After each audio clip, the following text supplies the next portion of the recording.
வணக்கம்.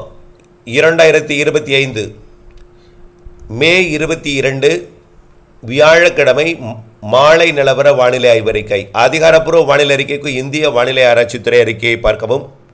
தலைப்புச் செய்திகள்: வானிலையில் மாற்றங்கள் ஏற்பட போகிறது. நிகழ்வு வழித்தடத்தில் தீவிரத்தன்மையில் மாற்றங்கள் இருக்கிறது. மழைப்பொழிவில் பரப்பிலே அதிகரிக்க இருக்கிறது.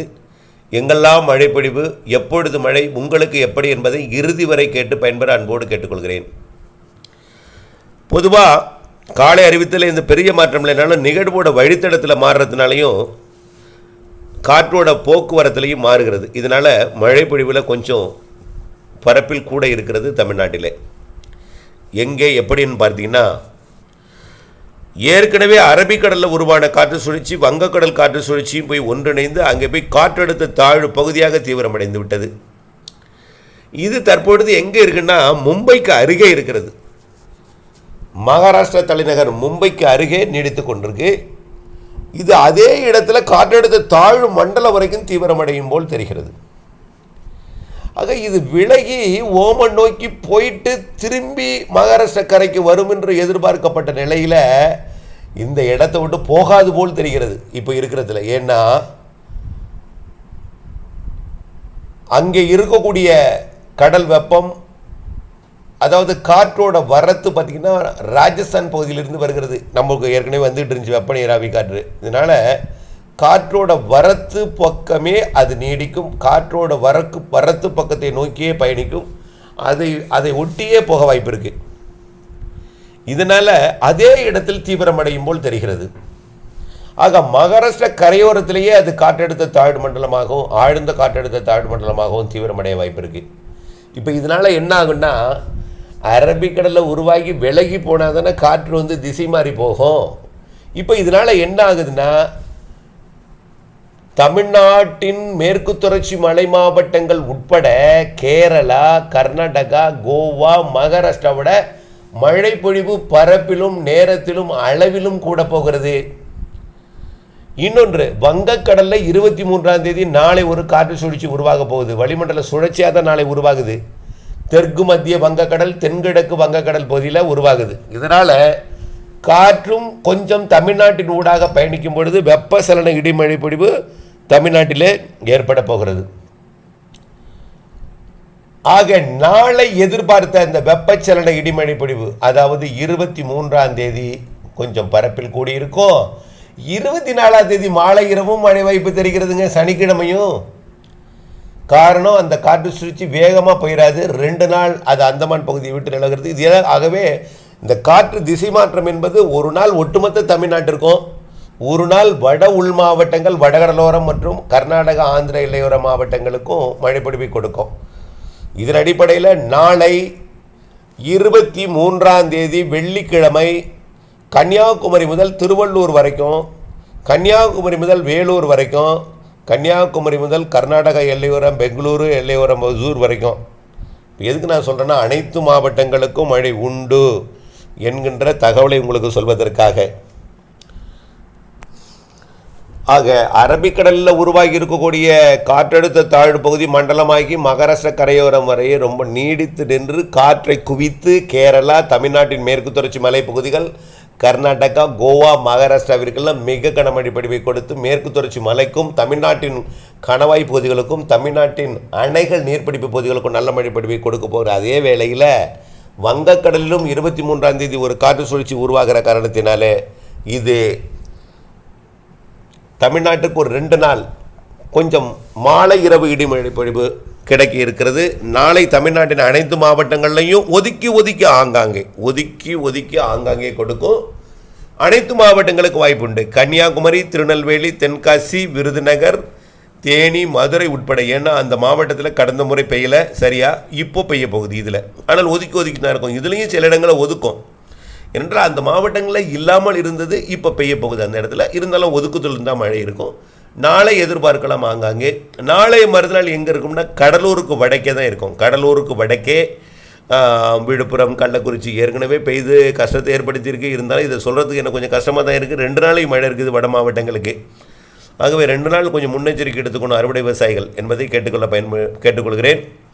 இதற்கு அடுத்தபடியாக என்ன ஆகும்னு பார்த்தீங்கன்னா 23ஆம் தேதி தென்மேற்கு பருவமழை தொடங்க போகிறது. நாளை 24ஆம் தேதி உறுதியாக தொடங்கினோம். இந்திய வானிலை ஆய்வு நிறுவனம் அது எப்போ தொடங்குது எப்போ தொடங்கியது என்று அறிவிப்பாங்கன்னு எனக்கு தெரியல. என்றால் அது அவர்களிடம் இருக்கிறது. அந்த அறிவிப்பு முறைப்படி அறிவிப்பது என்பது தென்மேற்கு பருவமழை என்பது 23ஆம் தேதி நாளை தொடங்குகிறது. நாளைய மறுநாள் உறுதியாக தொடங்கிவிடும். 24ஆம் தேதி கண்டிப்பாக தென்மேற்கு பருவமழை தொடங்கிடும். தொடங்கியதிலிருந்தே அனைத்து அரபிக்கடலோர மாநிலங்களுக்கும் கனமழை பொழிவு கொடுக்கும். இந்த மழைப்பொழிவு தமிழ்நாட்டின் உள்ளேயும் சாரல் மழைப்பொழிவாக கொடுக்கும். கோயம்புத்தூர், ஈரோடு மற்றும் அதன் இருக்கக்கூடிய திண்டுக்கல் மற்றும் மதுரை வரைக்கும், தேனியிலேருந்து மதுரை வரையட்டும். அதே போல் விருதுநகர் மாவட்டத்துக்கும் சாரல் இருக்கும். அதே போல் கன்னியாகுமரி, திருநெல்வேலி மாவட்டத்தில் கூடிய சாரல் தூத்துக்குடி கூடல எல்லைக்கு வரும். கன்னியாகுமரியோட சாரல் அப்படியே ராதாபுரம் வரைக்கும் வரும். அதே போல் மைசூர்லேருந்து வரக்கூடிய சாரல் கிருஷ்ணகிரி, தருமபுரி வரைக்கும் வரும் என்று எதிர்பார்க்கப்படுகிறது. ஆக எதிர்பார்த்ததை விட கணவாய் காற்று பகுதிகளுக்கு மழைப்பிடிப்பு கூட போகிறது. 25ஆம் தேதி கனமழை காத்திருக்கிறது. கோயம்புத்தூர், நீலகிரி, ஈரோடு, திண்டுக்கல், திருச்சி, திண்டுக்கல், திருப்பூர் மற்றும் தேனி, மதுரை எல்லாமே, விருதுநகர் எல்லாம் மேற்கு பகுதி, மேற்கு தொடர்ச்சி மலைப்பகுதிகள், அணைகள், நீர்பிடிப்பு பகுதிகள். மிக மகிழ்ச்சியான தகவல் என்னென்னா, எதிர்பார்த்ததை விட இன்னும் முன்கூட்டியே அணைகள் நிரம்ப போகுதுங்க. அதான் ஒரு மகிழ்ச்சியானது. நம்ம ஏற்கனவே சொல்லியிருக்கோம், ஜூன் ஜூலையில் கனமழை மிக கனமழை பொழுதுமாக இருக்குன்னு சொன்னோம். இப்போ ஜூலை வரைக்கும் கூட போகாத பிறகு இருக்கக்கூடிய சிஸ்டம் எல்லாம் பார்த்தீங்கன்னா ஜூன்லேயே எல்லா அணையும் நிரம்பிடும் போல இருக்குது. ஆகவே மழைப்பிடிப்பு மிக பிரகாசமாக இருக்குது மேற்கு தொடர்ச்சி மலைப்பகுதிகளில், அணைகள், நீர்பிடிப்பு பகுதிகளில் எல்லாம். அதே போல் தான் ஜூலையும் இருக்கும். ஆகவே உபரி நீர் திறக்கும் மலைகளில் தான் எல்லா அணைகளுக்கும் மழை பொழிய போகிறது. இதில் குறிப்பாக கேரளா, கர்நாடகா, கோவா, மகாராஷ்டிராவிற்கெல்லாம் பாதிக்கும் மழைப்பிடிப்பு தெரிகிறது. நீலகிரி மாவட்டம் வால்பாறைக்கெல்லாம் அதிக மழைப்பிடிப்பை தெரிகிறது. ஆகவே தமிழ்நாட்டிலிருந்து மேற்கு தொடர்ச்சி மலைப்பகுதிகளுக்கு 23ஆம் தேதியிலிருந்து சுற்றுலா செல்ல வேண்டாம் என்று கேட்டுக்கொள்கிறேன். அதே போல் குற்றால அருவி பகுதி, சுருளி நீர்வீழ்ச்சி பகுதி, வால்பாறை மலைப்பகுதி, நீலகிரி மாவட்டத்தோட பகுதிகள் இவையெல்லாம் தவிர்த்துடுமாறு கேட்டுக்கொள்கிறேன். வரக்கூடிய 23ஆம் தேதியிலிருந்து வேண்டாம். சுற்றுலா நீங்கள் ப்ரோக்ராம் போட்டிருந்தீங்கன்னா உங்களுடைய பயண திட்டத்தை மாற்றி வைத்துக் கொள்ளுங்கள், ஒத்தி வைத்துக் கொள்ளுங்கள். கன்னியாகுமரியிலிருந்து மும்பை வரைக்குமே, அது கர்நாடகாவோட கூர்க்காக இருந்தாலும் சரி, மைசூராக இருந்தாலும் சரி, அதே போல் குடகா இருந்தாலும் சரி, வயநாடாக இருந்தாலும் சரி, அதே போல் மைசூருக்கு வடக்கே இருக்கக்கூடிய எல்லாமே, அதாவது மங்களூரு, உடுப்பி, கோவா, கார்வார், சோக்பால்ஸ், அப்படியே பார்த்தீங்கன்னா மும்பை வரைக்குமே அச்சுறுத்து மழை இருக்கிறது என்பதையும் எச்சரிக்கிறேன்.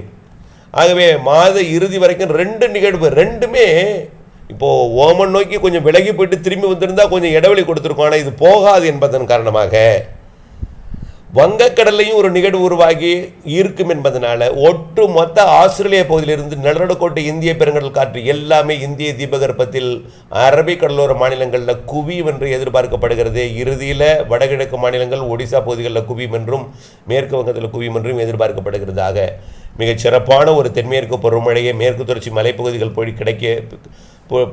மேற்கு தொடர்ச்சி மலைப்பகுதிகள் பொழிய போகிறது. அதனைத் தொடர்ந்து மேற்கு தொடர்ச்சி மலையில் கணவாய் காற்று பகுதிகளுக்கும், அதனைத் தொடர்ந்து அடுத்த மாவட்டங்களுக்கு கூட சாரல் எட்டும். தமிழ்நாட்டில் இந்த மழைப்பொழிவு பொழியும் நாட்களில் ஆங்காங்கே சாரல் மழைப்பொழிவு, லேசான மழைப்பொழிவையும் கொடுப்பதற்கு வாய்ப்பு இருக்குது. மழை இல்லை என்று சொல்வதற்கு இல்லை. நாளை மறுநாள் மட்டும்தான் உறுதியான மழை, பரவலான மழை, சற்று கனமழை இருக்குது. அதுக்கு பிறகு சாரல் மழை, தூறல் மழை, நனைக்கும் மழையெல்லாம் எல்லா மாவட்டங்களுக்கும் அவ்வப்பொழுது கிடைக்கும். கண்டிப்பாக மலை பகுதிகள், காற்று பகுதிகள், கணவாய் பகுதிகள், அணைகள், நீர்பிடிப்பு பகுதிகளில் நல்ல மழை இருக்குது. காற்று பகுதி, கணவாய் பகுதிகளுக்கு சாரல் வரும். ஆனால் நுழையும் இடத்துல அப்பாஜி கொண்டிருப்பதெல்லாம் மிக கனமழை பொழிவெல்லாம் தெரிகிறது. ஏற்கனவே நம்ம கேரளா, கர்நாடகா, கோவா, மகாராஷ்டிராவிற்கு ஒரு வெள்ளப்பெருக்கு ஏற்படுத்தக்கூடிய அளவில் கூட தொடக்கமாக அமைய போகிறது என்பதையும் தெரியப்படுத்த விரும்புகிறேன். தொடர்ந்து வானிலை அப்டேட்ஸுடன் இணைந்திருங்கள், திட்டமிட்ட பணி செய்திருங்கள். அறுவடை விவசாயிகள் நாளை மறுநாள் மாலை இரவோ இடிமழை பொழிவு இருக்கிறது என்பதை நினைவில் கொள்ளுங்கள். நாளை அனைத்து மாவட்டங்களுக்கும், நாளை மறுநாள் சனிக்கிழமை கடலூருக்கு வடக்கேற்கக்கூடிய, சேலத்துக்கு வடக்கேற்கக்கூடிய அனைத்து ஆந்திர, கர்நாடக எல்லையோர மாவட்டங்கள், வடவுள் மாவட்டங்கள், வடகடலோர மாவட்டங்கள், 2 நாள் வடகடலோர, ஆந்திர, கர்நாடக எல்லையோர மாவட்டங்களுக்கு இருக்கிறது. ஒரு நாள் அனைத்து மாவட்டங்களுக்கும் இருக்கிறது என்பதையும் தெரியப்படுத்த விரும்புகிறேன். இணைந்தேருங்கள் அப்டேட்ஸுடன். நன்றி.